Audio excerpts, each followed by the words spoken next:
Well, good morning, and thank you, Jane, for that very kind introduction, and also thanks to the Wilson Center for this opportunity to address you today. The Wilson Center has made many important contributions to public policy over the years, and therefore it's a very fitting venue for our discussion today on Europe, considering that 100 years ago this year, the United States entered World War I under the leadership of President Wilson. While we tend to associate Wilson with spearheading America's first major involvement in European affairs, I think it's worth remembering that our commitment to Europe was earlier championed by a predecessor of his, Theodore Roosevelt. When Roosevelt died in 1919, just as Wilson was striving for peace in Europe, European leaders joined the American people in an outpouring of grief and praise. British Prime Minister David Lloyd George remembered him as an inspiring figure far beyond the country's shores. Another British politician said he had been the greatest of all Americans in a moment of dire stress. And a French senator said he had been the apostle of the cause of right on the other side of the Atlantic. President Roosevelt was beloved in Europe because of his vigorous commitment to the continent in the years before and during World War I. While President Wilson steadfastly adhered to a neutrality policy, Roosevelt felt a responsibility to come to Europe's defense. It was reported he even once asked President Wilson for permission to personally lead an army division into Europe. And he had even written to a British army officer saying, "If we had done what we ought to have done after the sinking of the Lusitania, I and my 4 boys would now be in the army getting ready to serve with you in Flanders." What motivated Theodore Roosevelt's rejection of neutrality and an ardent commitment to the defense of Europe? We can see the answer in something Roosevelt told the U.S. Congress in 1904, and I quote, "A great free people owes it to itself and to all mankind not to sink into helplessness before the powers of evil." Roosevelt knew that the defense of freedom demanded action from free nations, confident in their strength and protective of their sovereignty. Roosevelt also knew that the United States and Europe, then as we are now, are bound by shared principles. Our nations live according to a self-evident truth on which Western civilization is built: liberty, equality, and human dignity. These foundational principles are protected by the construct of our institutions, dedicated to the rule of law, separation of powers, and representative government. Our principles are also protected from external threats by our collective determination, action, and sacrifice in the face of security challenges. World War I was the first great test in the 20th century of whether the United States would pay the high cost of liberty. Theodore Roosevelt never participated in that war, but he did pay that high cost. His son Quentin, a fighter pilot, was killed in the skies over France. In past decades, our way of life, and by extension our core Western principles, have been tested by the totalitarian threat of Nazism, by Soviet power and its communist ideology, by ethnic and sectarian conflicts, and by internal political pressures. Together, the U.S. and Europe have passed these tests, but we know that the United States and Europe are again tested today, and we will be tested again. Under President Trump, the United States remains committed to our enduring relationship with Europe. Our security commitments to European allies are ironclad. If we are to sustain the shared security commitments that ensure stability in the region, the Trump administration views it as necessary for our allies to be strong, sovereign, prosperous, and committed to the defense of shared Western ideals. Over the past 10 months, we have embarked on a new strategic policy that bolsters European and American security, namely a recommitment to Europe in the wake of the failed Russia reset, a new effort to adapt security institutions to combating emerging threats like terrorism, cyber attacks, and nuclear proliferation, and an expectation that European nations accept they are more secure when they contribute more toward their own defense. These new policy directions will better position the United States and Europe to confront the challenges that threaten our prosperity, the actors that seek to sow chaos and instill doubt in our laws and institutions, and the enemies that threaten our security and oppose our way of life. This is a message I will repeat in my meetings with NATO and OSCE leaders and in bilateral meetings and a trip to Europe next week. The preservation of our liberty begins with guaranteeing that our people can live in safety. To that end, the United States places the highest importance on security relationships with European allies, including NATO. Alliances are meaningless if their members are unwilling or unable to honor their commitments. Earlier this year, President Trump reaffirmed the United States' commitment to Article 5 of the NATO Treaty because it is the best mechanism we have to deter aggression. And as the text of Article 5 reads, the parties agree that an armed attack against one or more of them in Europe or North America shall be considered an attack against them all. Any attack by any actor or on a NATO member state will trigger Article 5, and the United States will be the first to honor the commitment we have made. We will never forget how NATO members came quickly to stand with us after the September 11th attack, and we will do the same for them if they are attacked. While the West continues to seek a productive new relationship with post-Soviet Russia, thus far it has proved elusive, as both attempts by the prior administration to reset the Russia and U.S.-Europe relationships have been followed by Russia invading its neighbor Georgia in 2008 and Ukraine in 2014. Russia continues aggressive behavior toward other regional neighbors by interfering in election processes and promoting non-democratic ideals. We, together with our friends in Europe, recognize the active threat of a recently resurgent Russia. That is why the United States has strengthened its deterrence and defense commitments in Europe through the European Deterrence Initiative, or EDI. Earlier this year, the administration requested $4.8 billion in its budget towards the EDI. This increase of $1.4 billion over the previous year will enhance the U.S. military's deterrence and defense capabilities and improve the readiness of our forces in Europe. The EDI facilitates training and exercises with our European allies and partners to better integrate our militaries and provide security for Europe. And it will bolster the capacities of our Army, Navy, Air Force, and Marine Corps to deploy assets and support NATO joint exercises. In view of Russia's Zapad military exercises conducted near the borders of Baltic states in September, our ability to respond to an attack in concert with our allies is more important than ever. The EDI also includes $150 million to help Ukraine build its capacity for defending its territorial integrity. The United States recognizes that the war in Ukraine, in which people are still dying every day, must come to an end. We have repeatedly urged Russia to begin the path to peace by honoring its commitments under the Minsk agreements. Any resolution of the war that does not entail a fully independent, sovereign, and territorially whole Ukraine is unacceptable. Russia chose to violate the sovereignty of the largest country in Europe. The United States and Europe have stood shoulder to shoulder since 2014 in confronting this Russian aggression with a coordinated sanctions policy. Our transatlantic unity is meant to convey to the Russian government that we will not stand for this flagrant violation of international norms. We hope Russia will take steps to restore Ukraine's full sovereignty and territorial integrity and fully implement its Minsk commitments, allowing us then to begin the process of restoring normal relations. But let me be clear, Minsk-related sanctions will remain in place until Russia reverses the actions that triggered them. We are committed to the success of an independent and whole Ukraine.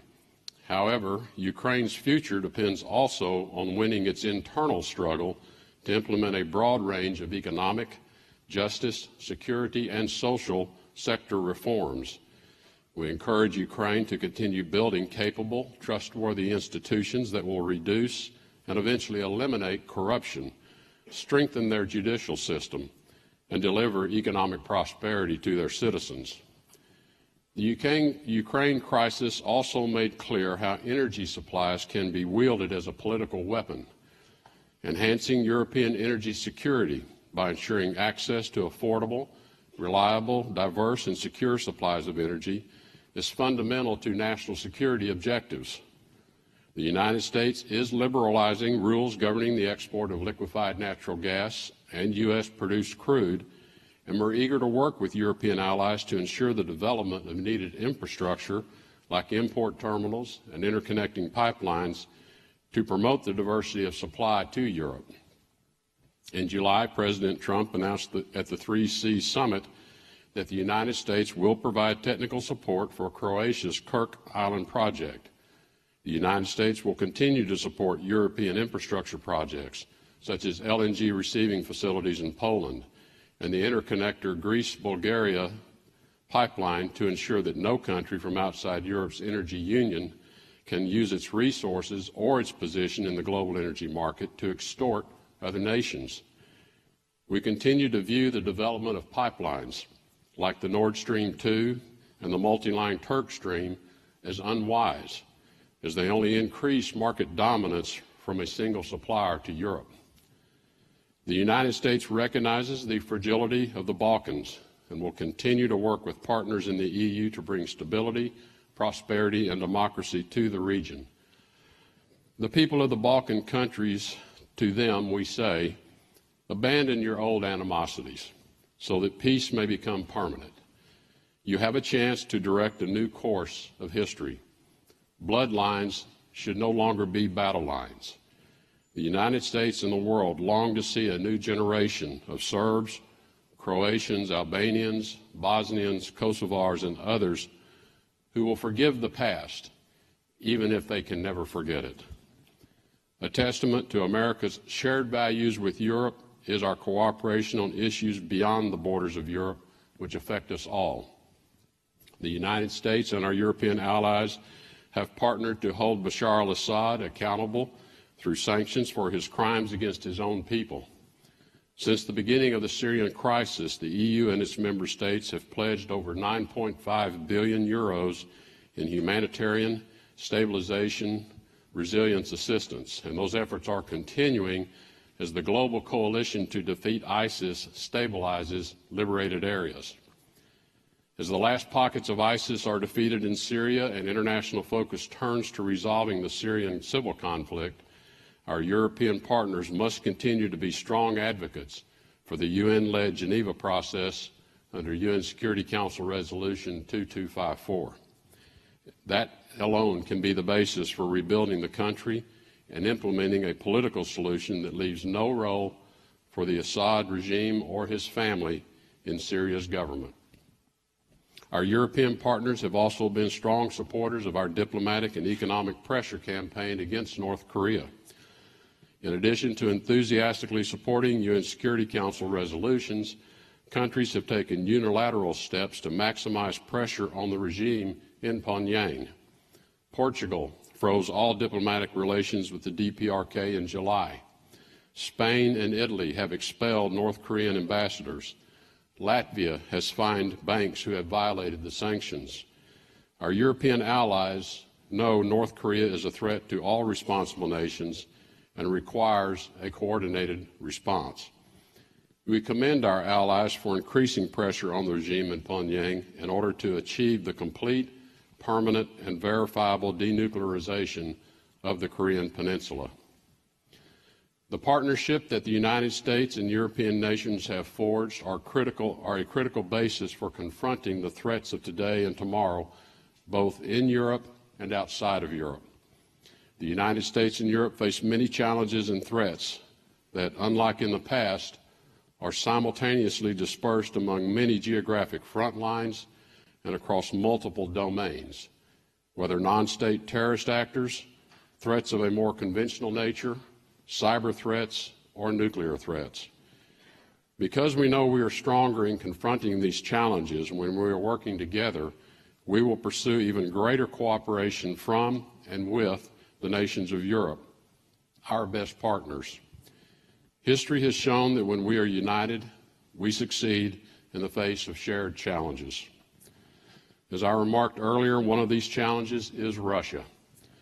Europe and the United States seek a normalized relationship with Russia.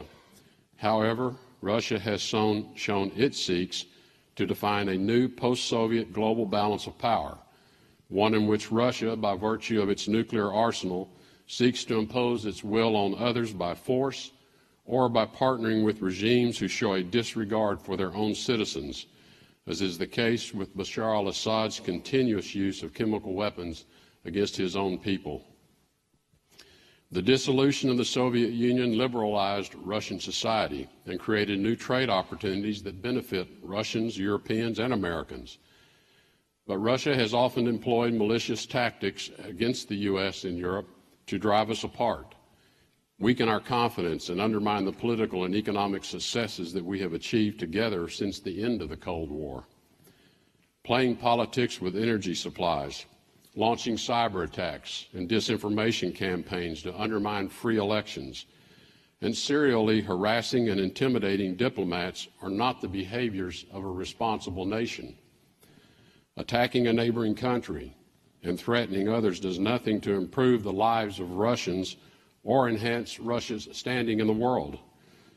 We want Russia to be a constructive neighbor of Europe and of the larger transatlantic community, but that is Russia's choice to make. Russia can continue to isolate and impoverish itself by sowing disorder abroad and impeding liberty at home, or it can become a force that will advance the freedom of Russians and the stability of Eurasia. Following the President's recent decision regarding our policy toward Iran, there is actually much more that binds the United States and Europe together than drives us apart. The JCPOA is no longer the only point of U.S. policy toward Iran. We are committed to addressing the totality of the Iranian threat. We ask our European partners to join us in standing up to all of Iran's malign behavior. The Iranian regime is antithetical to Western principles in its totalitarian suppression of individual, political, and religious freedom. Neither the United States nor Europe wants another type of North Korean nuclear threat on its hands, nor are any of our nations at ease with Iran's attempts at hegemony in the Middle East through support for terrorist organizations, militias on the ground in Iraq and Syria, and an active ballistic missile development program. At Europe's intersection in the region, we know Turkey cannot ignore Iran because of geographic proximity and cultural ties. But we ask Turkey, as a NATO ally, to prioritize the common defense of its treaty allies. Iran and Russia cannot offer Turkish people the economic and political benefits that membership in the Western community of nations can provide. We recognize the important contributions of our NATO allies that have been made in Afghanistan, and we ask them to maintain their commitment to the mission. The end state of the United States' new South Asia strategy is to destroy terrorist safe havens and deny their reestablishment, while the Afghan government continues to strengthen its own capacity to maintain security and create the conditions for reconciliation with the Taliban and an inclusive government that accounts for the ethnic diversity of all Afghans. We know this will take time, but if we fail to exercise vigilance and undertake action against the terrorist threat wherever it is found, we risk recreating the safe havens from which the 9/11 plot was hatched and carried out. We urge proportionate contributions of troops, funds, and other forms of assistance as we seek to eradicate a terrorist threat that will not be confined to the place where it was born. NATO's resolute support mission is essential to our shared goal of ensuring that Afghanistan develops the capability to contribute to regional stability and prevail over terrorist threats, including al-Qaeda and ISIS. Even though ISIS is on the brink of complete extinction in Iraq and Syria, the threat of ISIS and associated terror networks will persist in our own country and in others. ISIS is looking for new footholds wherever they can find them, including the Sahel region of West Africa. We must take action so that areas like the Sahel or the Maghreb do not become the next breeding ground for ISIS, al-Qaeda, or other terrorist groups. When these groups are able to occupy territory without disruption, their strategists, their bomb makers, and online propagandists have an easier time encouraging, plotting, and executing attacks elsewhere in the world. This, for many months, was the case in Raqqa. In support of our African and European partners, particularly France, the United States recently committed up to $60 million to assist the G5 Sahel Joint Force to combat terrorism and the potential rise of ISIS in the African Sahel region. The emergence of ISIS in the Sahel is just one indication that threats to the safety and well-being of our people will continue to have new and unexpected origins. The evolving and unpredictable nature of the threats we face is already clear to the residents of Paris, Brussels, Orlando, Nice, Berlin, Istanbul, London, Manchester, Barcelona, New York, and many other places where our people have suffered at the hands of Islamist terrorists, many of whom were radicalized in front of a computer screen inside their own homes, inside their own countries. And the threats we face are clear to countries like Turkey, Greece, Italy, and Germany, who have confronted the destabilizing impact of waves of irregular migration from North Africa and the Middle East. In the darkest hour of World War II, Winston Churchill declared that the British people would fight on the fields, in the beaches, and in the streets to protect their country. Today, our fight is increasingly located on the internet, at passport checkpoints, and in the hearts and minds of young people in Europe and around the globe. European security institutions, including NATO, must be properly adapted to address internal and external threats such as radical Islamic terrorism, to address cyber attacks, and to address unchecked migration. Though we know these are the threats of the future, too many headlines have already declared these are the threats of today. New threats to the United States and Europe are long-term, unpredictable in timing, and localized in many different places. Properly anticipating and combating these threats require a greater European commitment to security, because local responders are the most effective deterrent. While the United States will continue to maintain our guarantees against a catastrophic failure of security in the region, and will continue to expand resources to maintain our protective umbrella, the nations of Europe must accept greater responsibility for their own security challenges. Our alliances must be made stronger in the current strategic environment. A lack of diligence and duty will only invite greater risk. President Trump said in Warsaw, and I quote, "We have to remember that our defense is not just a commitment of money, it's a commitment of will." Our expenditures are in some ways a reflection of how much we seek to protect peace and freedom. We once again urge European partners who have not done so already to meet the 2% of GDP target for defense spending. This year, Albania, Croatia, France, Hungary, and Romania have newly committed to attaining the 2% benchmark. These nations know they must invest in security to preserve liberty. Every NATO member has previously agreed to the Wales Pledge on defense investment. It's time for each of us to honor that agreement. We also urge greater security integration, provided that the relationships are efficient and serve shared interest. These commitments are necessary because our freedom and security is at stake. The United States and all nations of Europe, especially those who once lived under the weight of communist dictatorships, value our freedoms as nations who can act on our own authority. If we do not exercise responsibility, we will not have sovereignty. And if we do not have sovereignty, we will not have freedom. Maintaining sovereignty also entails cultivating the virtues that make it possible. Free nations must exercise vigilant protection of civil societies and the groups, families, and individuals that compose them. Rule of law and representative governments are empty shells when detached from a vibrant civil society and a deep respect for certain self-evident truths. We can win every great geopolitical struggle, but if we are not perennially vigilant of our own behavior, our own people may lose in the long run. The preservation of Western ideals depends on how willing we are to protect the core truths upon which our political and economic freedoms are based. We know the people and leaders of Europe are having many conversations about their future. America will not attempt to impose answers to those questions.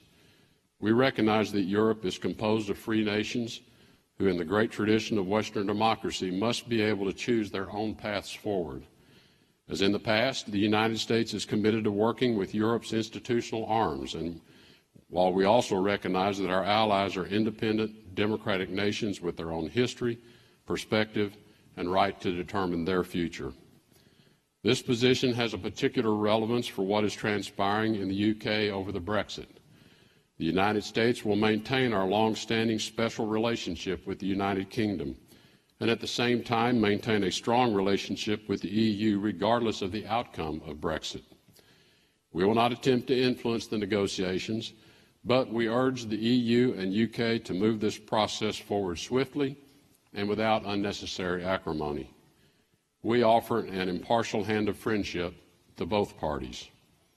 The next chapter of European history must be written in Europe's own words. As I mentioned at the beginning, 2017 marks the 100th anniversary of America's entry into World War I. But this November also marks the centennial of another event in world history, the beginning of the Russian Revolution. Though the Soviet Union collapsed 26 years ago, a few symbols and phrases associated with decades of Soviet rule endure in the English language. The Gulag, the 5-year plan, the Iron Curtain, the Berlin Wall. These few words, almost universally understood, capture the bitter and brutal history of communist rule in Europe and Russia.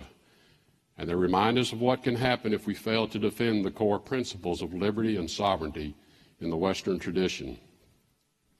In our time, forces like authoritarian nation states, radical Islamist terrorists, and hackers with a lust for chaos are attempting to erode our principles of freedom, equality, human dignity, the rule of law, and representative government. We cannot fail to take on the sovereign responsibility of protecting those freedoms. As Theodore Roosevelt also said, every nation, whether in America or anywhere else, which desires to maintain its freedom, its independence, must ultimately realize that the right of such independence cannot be separated from the responsibility of making good use of it. Aware of this responsibility, the U.S. will remain firmly committed to peace, stability and prosperity, and liberty for Europe.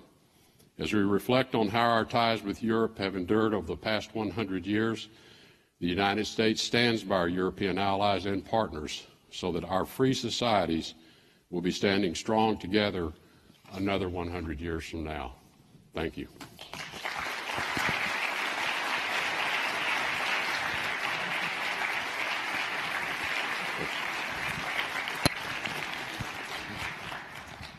Thank you, Mr. Secretary, for a speech that I think is worthy of many of the leaders you cited. Woodrow Wilson, who served us as president 100 years ago, Theodore Roosevelt, Franklin Roosevelt, Winston Churchill.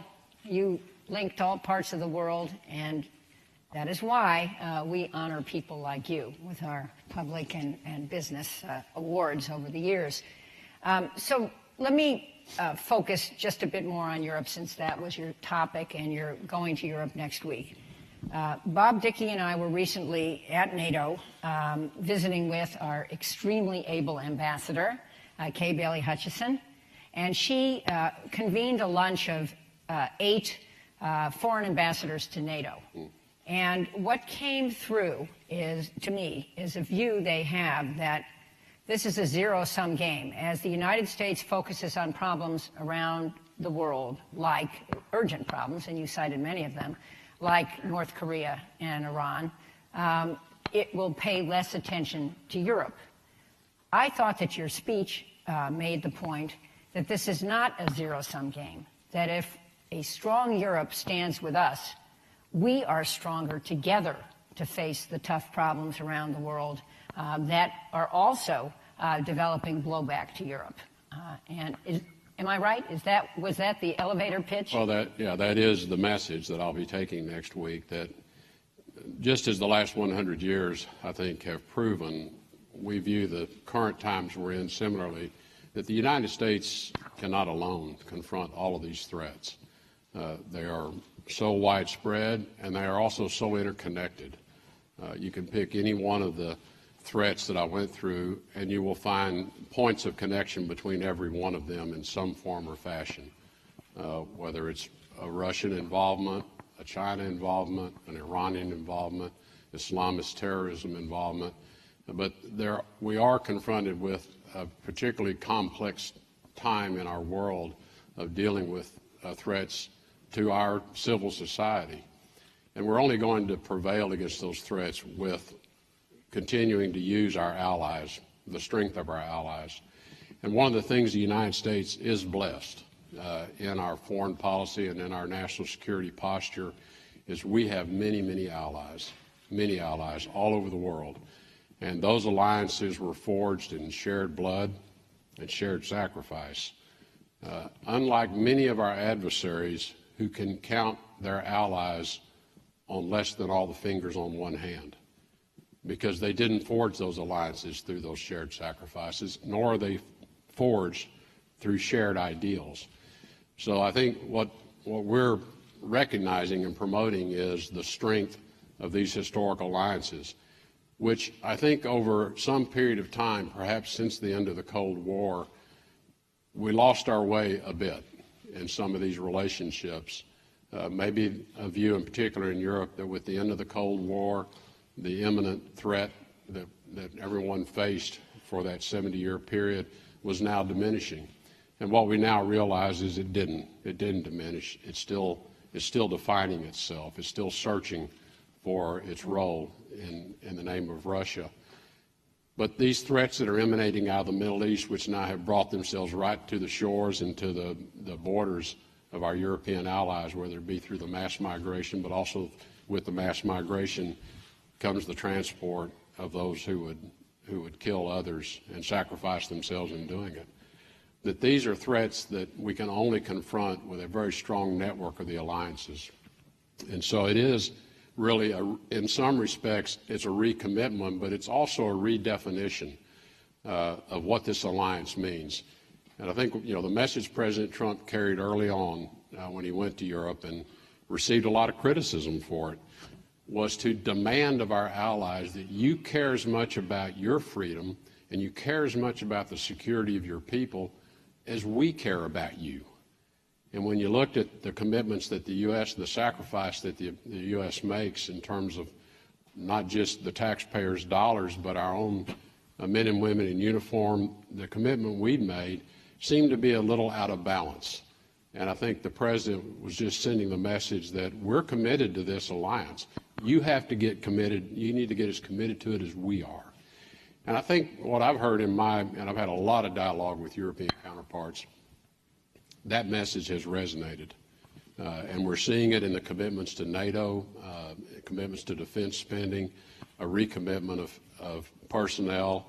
And this is really what was needed at this time where we are under these enormous threats. And we have to strengthen the alliances. We have to strengthen NATO's capability to deal with what are now new and changing threats. And that was really the purpose of the President's message early in his presidency, which we've now followed through on in crafting these stronger relationships. We have more work to do, but I think our message to Europe is nothing has changed in terms of our commitment to you. Nothing from that time we made that decision 100 years ago to enter World War I in your defense. Nothing has changed fundamentally. The same values that bind us are still there. Let's keep that strong. Mindful of your time, I just want to get in a few questions about other topics, including questions from the audience. But I would note that an interesting point you made in your talk was about Turkey, that Turkey now has a choice. It can become more connected to Europe, which is a huge advantage, and to us, or not. And I heard that loud and clear. I want to turn to the question of State Department funding and organization, something that many people are interested in. Every organization needs renewal.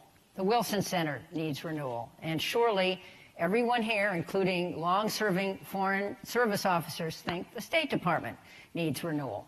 However, questions have arisen about the steep cuts in your budget proposed by the Office of Management and Budget. That doesn't mean that's what Congress will enact. And what some claim is a hollowing out of your department. Most recently today, two valued friends of the Wilson Center, Nick Burns and Ryan Crocker, both of them enormously experienced foreign service officers and ambassadors, wrote a piece in the New York Times with a lot of information about who's leaving and what its implications are. My understanding is there is another side to this story. And so I would like to ask you to tell your side of this story and give us your vision for what the State Department should become. Well, let me start quickly with the budget because I think it's the easier question to address. The budget the State Department was given in 2016 was a record high budget, almost $55 billion. This was above what traditionally has been a budget that runs kind of in the mid $30 billion level. And this was ramping up over the last few years, in many respects for some good reasons. But as we look at that spending level, quite frankly, it's just not sustainable. It is very difficult to execute a $55 billion budget and execute it well. That's a lot of spending and deployment of resources, and I take our stewardship of those dollars very seriously. And I take the congressional oversight obligations on us very seriously, and am not going to brush them aside light-handedly.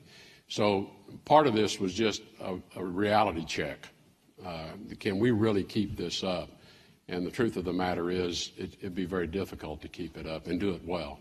And secondly, though, part of this bringing the budget numbers back down is reflective of an expectation that we're going to have success in some of these conflict areas of getting these conflicts resolved and moving to a different place in terms of the kind of support that we have to give them. So it's a combination of things, that sustainability, a recognition that those numbers are really the outliers. The numbers we're moving to are not the outliers. They're more historic in terms of the levels of spending. As to the State Department redesign, and I use the word redesign because it would have been really easy to come in on day one and do a reorg. A reorg, when I use that word, is moving the boxes around on the org chart. When I showed up in the State Department, I was stunned when I got the organization chart out, and I had 82 direct reports to the Office of the Secretary, to me, 82. Now, almost 70 of those are special envoys, special ambassadors, positions that have been created. So we immediately undertook an examination of just what's a reasonable way to run the place, and that isn't it. Having run a large global organization, and I've been through 3 major reorganizations in my history, and I actually enjoy doing it. It's always focused on how do we help the people be more effective? How do we get the obstacles out of their way? So we undertook a different approach, and since I don't know the department and didn't know its culture, we had a massive listening exercise. We had 35,000 people respond. We did over 300 face-to-face interviews, and we continue in an active dialogue with people today about what is it, if I could do one thing for you that would make you more effective and make your work more satisfying, what would that be? And we got hundreds of ideas. We've actually selected about 170 of those ideas that we are now perfecting. The reason we call it a redesign is most of these have to do with work processes internally and work processes within our agencies that we should be able to improve the way people get their work done. Some of it is tools and enablement. So things like we have a really antiquated IT system. I was shocked when I went down to spend an afternoon with the A Bureau, and I said, what's the one thing I could do? And they said, get us into the cloud. And I looked at them, I said, what do you mean, we're not in the cloud? And they said, no, we're still on all these servers. Well, that's a big cyber risk first. But it really made it very cumbersome for people. And when I started using my own computer, I started realizing just how cumbersome it was. So a lot of the projects that have been identified out of the redesign are process redesigns and some enablement for people. And it's all directed at allowing the people of the State Department to get their work done more effectively, more efficiently, and have a much more satisfying career. We have a lot of processes in the HR function that have not been updated in decades, and they need to be updated. How we put people out on assignment. We invest enormous amounts of money in people that we deploy to missions overseas, and I was stunned to find out in a lot of the missions, these are one-year assignments. So we've invested all this money, we send them out to the mission, they're there for 1 year, and about the time they're starting to figure it out and have an impact, we take them out and we move them somewhere else. Well, a lot of people have said to me, you know, I would really like to stay another year and start contributing. So it's a lot of things like that that came out of the listening exercise. So we have 5 large teams. They're all employee-led. I brought in some consultants to help us facilitate, but the redesign is all led by the employees in the State Department. The issue of the hollowing out, I think all of you appreciate that every time you have a change of government, you have a lot of senior Foreign Service officers and others who decide they want to move on and do other things. We've had our numbers of retirements are almost exactly what they were in 2016 at this point. We have the exact same number of Foreign Service officers today, we're off by 10, that we had at this time in 2016. There is a hiring freeze that I've kept in place because as we redesign the organization, we're probably going to have people that need to be redeployed to other assignments. I don't want to have a layoff. I don't want to have to fire a bunch of people. So I said, let's manage some of our staffing targets with just normal attrition. Having said that, I have signed over 2,300 hiring exceptions because I've told every post, if you have a critical position and you really need that filled, just send it in. And I think I have, out of 2,300 requests, I think I've denied 8 positions that I decided we really didn't need. So we're keeping the organization fully staffed. We're still running our Foreign Service Officer School. We've hired over 300 this year. So there is no hollowing out. These numbers that people are throwing around are just false.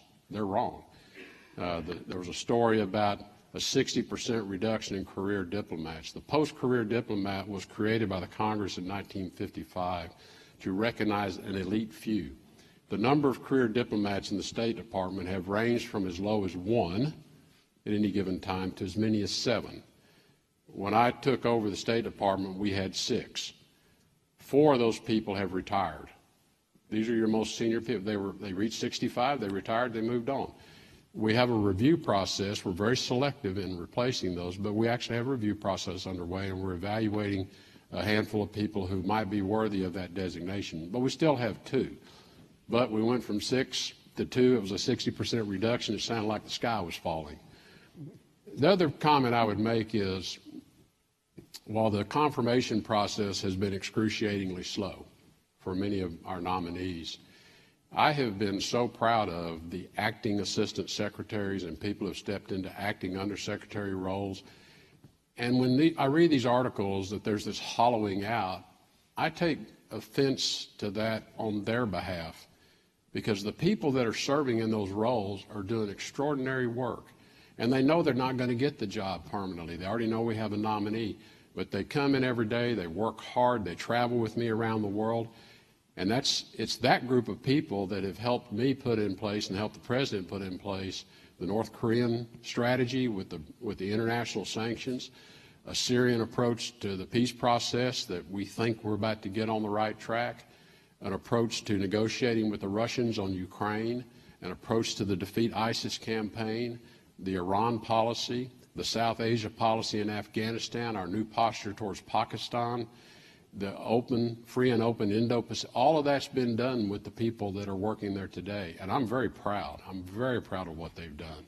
They're working hard, and I'm offended on their behalf. I'm offended on their behalf when people say somehow we don't have a State Department that functions.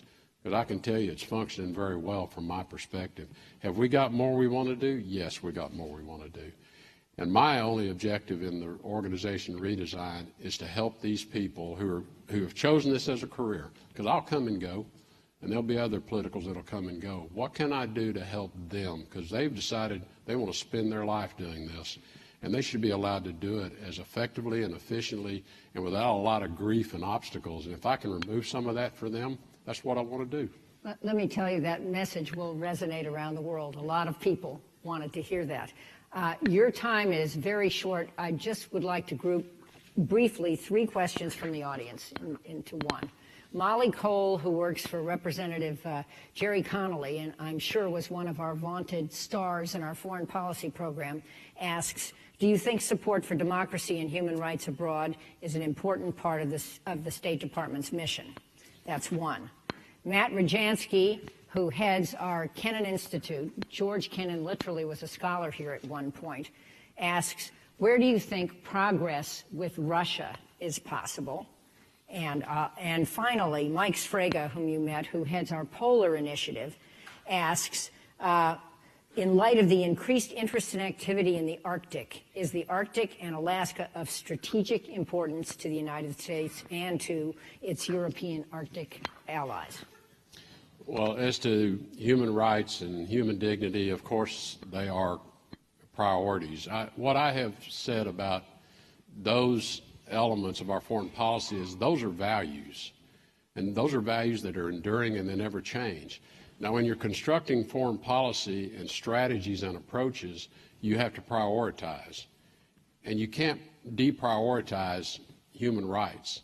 It's with you. It's part of every policy decision you make. The question is, how do you want to affect it? And if you say, well, it's a priority, priorities can change. Well, this can never change. This is enduring, and it's a part of every foreign policy construct that we develop. What I would say is that, but if you're dealing with a place like Syria or Iraq was in under ISIS occupation, the most important thing was saving people's lives. How can we keep people from getting killed? Because the ultimate human right is the right to live. The right to live first. If I can live, then I can begin to take care of my family. Then I can begin to fight for my human rights. Then I can begin to fight for my human. But if I'm being killed every day, I'm being bombed, I'm being gassed, our priority was save lives. So we want to save lives first, and if we do that, we stabilize areas, and then we can start creating the conditions to ensure people's human rights and dignity are respected. With respect to Russia, there are areas of mutual cooperation. We're working hard in Syria to defeat ISIS, and we are on the cusp of having ISIS once and for all defeated in Syria. We got work yet to do. We are working together with Russia on how to prevent the civil war from re-erupting.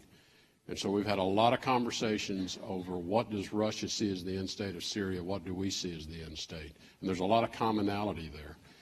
Tactically, how we get to those peace talks, we're working very closely with one another on. We have our ups and downs. If you saw, I think it was a very important joint statement was issued by President Trump and President Putin from Da Nang, Vietnam, on the margins of the APEC meeting. That was an important alignment of how we see the Syria peace process going forward. And it was an important statement to have Russia confirm that they see it the same way we do. We'll use that and we'll build on it. I think there are other areas of counterterrorism. Russia has great fear of migration out of the Central Asian regions and terrorism inside of Russia. We think there's areas of greater cooperation on counterterrorism with Russia. There may be opportunities for cooperation in Afghanistan. We've not yet come to what that might be, but we're talking about it. In Ukraine, what I've said to the Russians is, we're never going to get this relationship back to normal until we solve Ukraine. It just sits there as an enduring obstacle, and we've got to address it. So, as you know, I appointed a special representative, former ambassador to NATO, Kurt Volker, to focus on nothing but working with his Russian counterpart, which Putin appointed, to see if we can find a way forward, not marginalizing the Normandy process, but working with it to see if we could break the logjam. We had some very substantive discussions. We're pursuing the possibility of a peacekeeping force in Ukraine to stop the ongoing, every day people are killed, civilians are killed. We want to stop that first and save the lives first, and then let's start working toward the process. So there are many areas of cooperation with Russia. They have many others they'd like to work with us on. We just don't think it's time to do that. Now, with respect to the Arctic is important today. It's going to be increasingly important in the future. particularly as those waterways have opened up. What I can tell you is the United States is behind. We're behind all the other Arctic nations. They have dealt with this. They've gotten way ahead of us. The Russians made it a strategic priority. Even the Chinese are building ice-breaking tankers. Now, why are they building icebreakers? They're not an Arctic nation because they see the value of these passages. So we're late to the game. I think we have one functioning icebreaker today. Their Coast Guard's very proud of it. Yeah. As crummy as it is. Yeah. And I know in the budget, there is money in the budget for us to build another icebreaker. But the whole Arctic region, because of what's happened with the opening of the Arctic passageways from an economic and trade standpoint, but certainly from a national security standpoint, is vitally important to our interest.